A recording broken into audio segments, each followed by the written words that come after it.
Fala aí, sétimo ano, todo mundo de boaça? Tô chegando para uma aula técnica.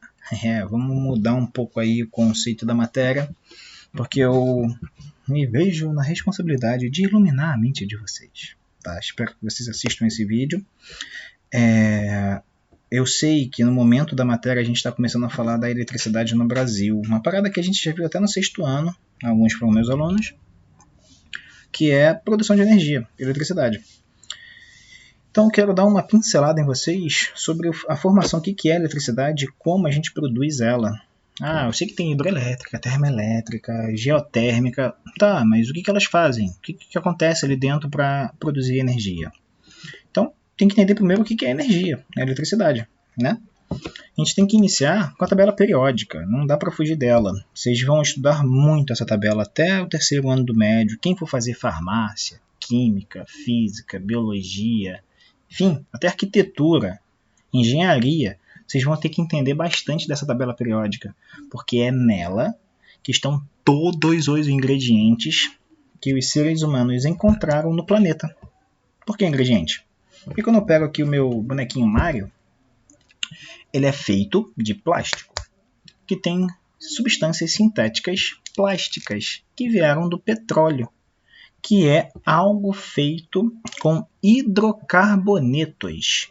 Carbono com, eu acho que é hidrogênio, enfim, nitrogênio. Tem uma parada aí da química, eu não sou especialista nisso, mas eu tô ligado que aqui tem plástico. Esse plástico é feito de quê? São as moléculas, as menores partículas atômicas. Então, menor paradinha que a gente encontrou para fazer este bonequinho, né? Então você pode pensar no vidro, no metal, plástico, madeira, Heitor, carbono, sou feito de matéria orgânica, carbono está muito presente nessa matéria orgânica, né? Então todos esses ingredientes, por exemplo, o ouro, não vou nem falar onde é que está, vocês vão dar uma procura e ficar, caraca, onde é que está o ouro, onde é que está o ouro, onde é que está o ouro? Tudo, todos os metais, o ferro, o metal mais comum que a gente tem, minério de ferro, está aqui. Tem metais até que a gente não encontra na Terra, só encontra em meteoros, que é o irídio, eu acho. Enfim, eu não sou um cara muito estudado em química, né? Na verdade até eu não gostava muito dessa matéria, posso revelar isso para vocês, o que me dificultou muito em muita coisa, então sugiro assim, isso aqui é uma matéria com nome esquisito, né? Tabela periódica dos elementos. Mas, meu irmão, a vida é feita disso, tudo é feito disso, então não tem como fugir, né? Vocês têm que estudar isso com bastante cuidado, tá? Não faça como seu professor, não demole em química, tá? Sofri muito com isso no meu ensino médio porque tinha dificuldade nessa matéria. E aí, demorei bastante. Quando entrei na faculdade, que eu tive que estudar geologia, eu tive que voltar a estudar química. Então eu não consegui fugir da química. Falar, vou fazer geografia porque não vai ter química. Mentira, me ferrei. Tive que estudar bastante química na geologia, climatologia, pedologia, tudo isso eu estudo química. Então, meu irmão, não tenta fugir não. Fazer vou escolher uma faculdade porque não vai ter tal matéria. Cuidado que ela pode apresentar e com bastante vontade. Então, para dar uma descontraída, o que acontece? Alguns elementos dessa tabela periódica têm uma capacidade de serem condutores de elétrons. Quando você vê aqui, ó, número atômico, símbolo atômico, nome e peso atômico, são as características de cada mineral. O número atômico está associado à quantidade de elétrons que normalmente esse ingrediente, né, esse elemento químico possui. E aí, meu irmão, você vai ter que lembrar, nem lembrar não, você vai ter que entender que, por exemplo, no núcleo eu tenho os prótons, eu tenho os nêutrons, que são parte dos elementos químicos, que em volta dele nós vamos ter os elétrons que circulam como se fosse um satélite num planeta, fica rodeando a uma velocidade muito grande. Fica rodando. Só que, quando eu encontro outro átomo de outra molécula similar, se eu botasse um outro ingrediente igual a esse do lado, esse elétron poderia migrar para o outro, poderia passar para o outro elemento, para o outro átomo, né? Então, nesse modelo atômico de química, tá? Estou vendo a imagem aqui do InfoEscola, né? A imagem do Google, só para a gente entender que é esse elétron que circula, por exemplo, pelos fios de metal que vão conduzindo essas bolinhas frenéticas que ficam rodando. Então, se eu tenho um metal que conduz, que é um bom condutor de eletricidade, esse elétron pode ir de uma ponta a outra do fio, a corrente elétrica.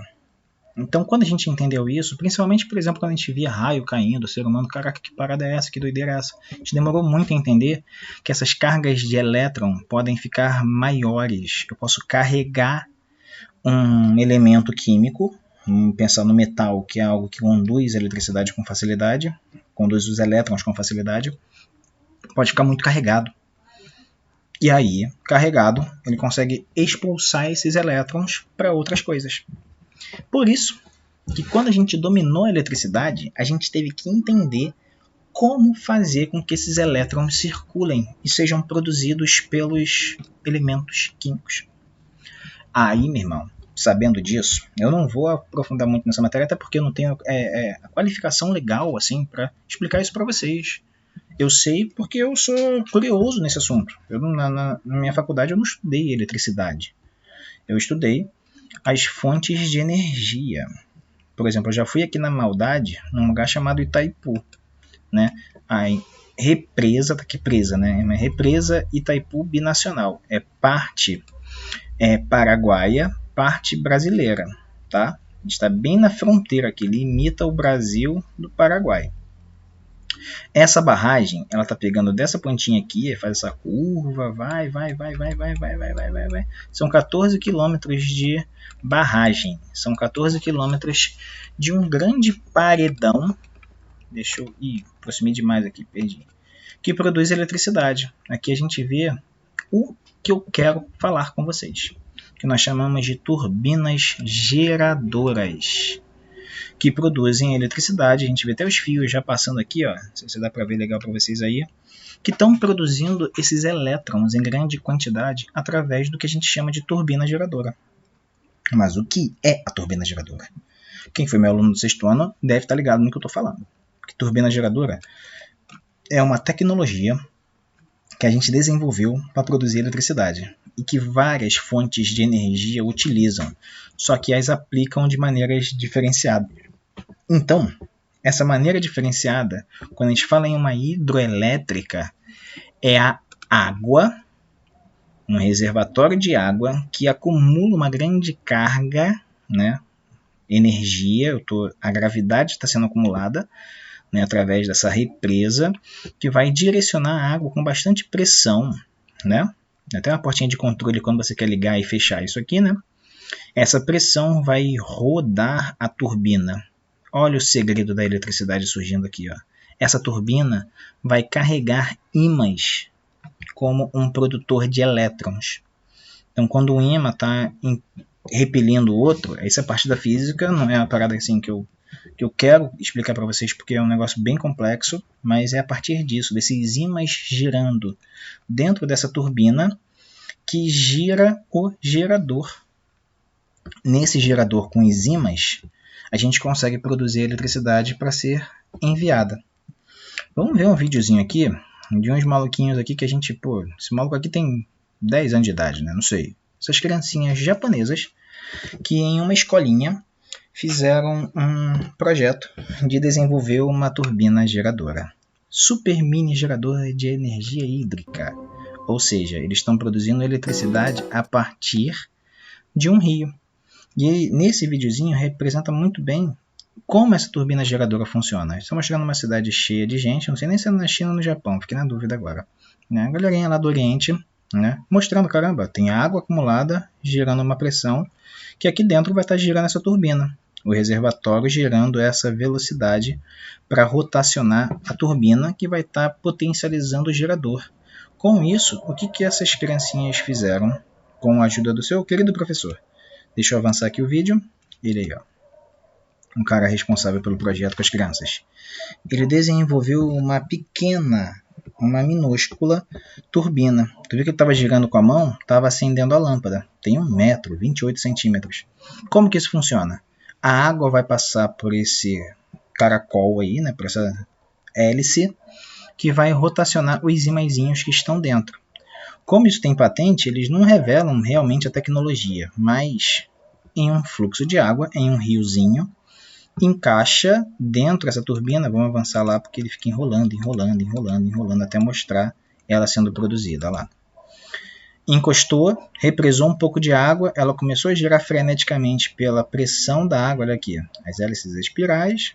Deixa eu entrar um pouquinho d'água aqui. Não acelera isso aí, pô, vambora. Enrola não, placa de metal para acumular água. Isso. Começa a girar, os ímãs vão estar aqui dentro, rotacionando junto nesse gerador. É aqui que a tecnologia de verdade está. Tá? Aqui na verdade é mecânica. A água está empurrando as hélices. Então a tecnologia de geração de eletricidade está aqui. O cara fez isso de 1 metro de tamanho. Gênio. Tá ligado? Então isso é uma turbina geradora. Olha lá, o cara vai, ó. Ih, fez a luz. É mágica? Não, é tecnologia. Sabendo disso, nós temos vários sistemas, esse que a gente está vendo de turbina geradora, e que são utilizados em outras fontes de energia, cara. Olha outro esqueminha aqui. O reservatório tem até um ladrão de água, né? Quando enche bastante água pode passar por cima, mas o ideal está aqui, ó, a água passando por baixo da represa em alta pressão para rotacionar a turbina, gerando um gerador. Show de bola. Outras fontes de energia, aqui por exemplo a gente está falando de uma termoelétrica. A gente vai fazer a mesma coisa, o lance é eu ver a turbina, tá aqui onde eu estou com o cursor, né, mãozinha, girando o gerador para gerar eletricidade. Só que na termoelétrica, eu estou queimando alguma coisa, né? Um combustível, pode ser planta queimando, pode ser carvão queimando, petróleo queimando, enfim, lixo queimando, que está gerando calor, fervendo água. Enquanto a hidrelétrica está lá acumulando água e o peso da gravidade empurra a turbina, aqui é o vapor como uma panela de pressão. E aí essa água muito quente, vapor e pressão, gira as turbinas para gerar esse gerador que vai produzir eletricidade. Quase a mesma coisa da hidrelétrica a partir da turbina. Porque eu estou girando a turbina. A diferença é como eu estou girando essa turbina. Ficou fácil de entender isso? Como é que eu estou girando essa turbina? Eu estou girando aqui com o calor do vapor, a pressão, a água pressurizada, porque ela está fervendo bastante. Tanto é que depois que essa água sai daqui quente pra caramba, ela tem que passar por um resfriador para voltar para o sistema. Tá? Então, senhores, na termoelétrica acontece isso através da queima de um combustível. A geotérmica, no Brasil não tem. A gente não tem falhas tectônicas, mas está fazendo a mesma coisa. Olha lá. O vapor da água gerado pelo aquecimento do interior da Terra ferve água pra caramba, que vai girar uma turbina que vai alimentar o gerador. A mesma coisa. A mesma coisa, gente. A diferença é a energia que foi necessária para gerar a turbina. Pô, não é à toa, cara, que se vocês olharem isso aqui fica muito óbvio, né? A turbina já está aqui. A energia eólica que o Brasil usa bastante. O Brasil é um dos países que mais vem crescendo na energia eólica, porque tem muitas áreas no Brasil que venta bastante, como o Nordeste, o litoral do Maranhão. Esses aerogeradores são muito utilizados. Pô, uma turbina dessa usando o vento para produzir, e o próprio vento já está girando a turbina. Tá certo que tem momentos que essa turbina não vai funcionar porque não está ventando. Então isso é uma energia alternativa. Aqui na geotérmica, na termoelétrica, na hidrelétrica, a gente controla a produção da energia. Eu acumulo água, eu queimo combustível.